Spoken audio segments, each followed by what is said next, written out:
correspondent Adrian Brown now. He's joining us from Beijing. Toughest anti-smoking laws to date. Yet, Adrian, does it show that the Chinese government is serious about curbing smoking?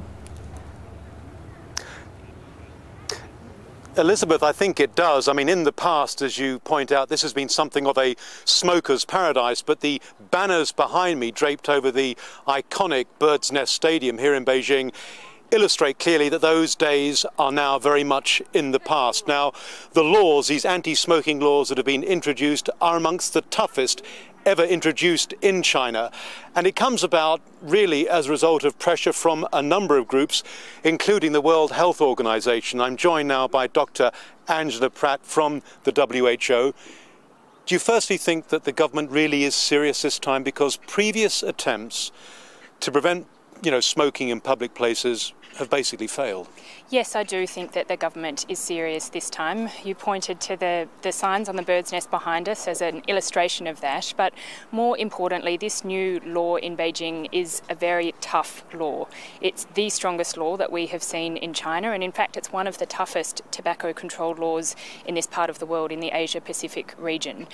A couple of things that are really important and different about this law this time: tough fines for owners and managers of premises that don't comply. And that's a big difference to previously, where there were very weak fines and they were only imposed on the individual smoker themselves. So this is a tough law, no exemptions, no loopholes, with tough penalties that create the right incentives for owners and managers of premises to comply.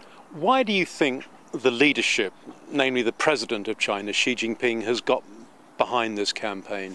Because it's the right thing to do. I think that there is an increasing awareness in China, including and most importantly amongst the political leadership, of just how big a public health problem tobacco use is.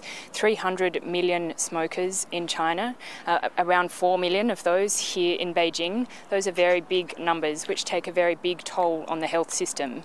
But the price of a packet of cigarettes here in China is very cheap indeed. I mean, they're amongst the cheapest in the world. I think the average price is $1.50 compared to Australia, where a packet of cigarettes now is more than $20. So smokers don't have much incentive to give up, do they? You're right that affordability of cigarettes is a big problem here. Tobacco is very cheap, and in fact it's become more affordable over time because the price has stayed the same, but people's incomes have increased. So effectively people's buying power has increased over time. We have, however, seen some movement on this. The government announced a tax increase just a few weeks ago, a modest tax increase, but an increase nonetheless, and one that will be passed on to the retail price of cigarettes. So there's a lot more to do in this area. You're absolutely right that affordability is a very big challenge, but it is an area that we're seeing some progress on as well. Okay, Dr. Angela Pratt, thank you very much. Worth reminding, Elizabeth, the fact that the tobacco industry here in China is a huge one. The taxes it pays the government, in fact, generate about 10%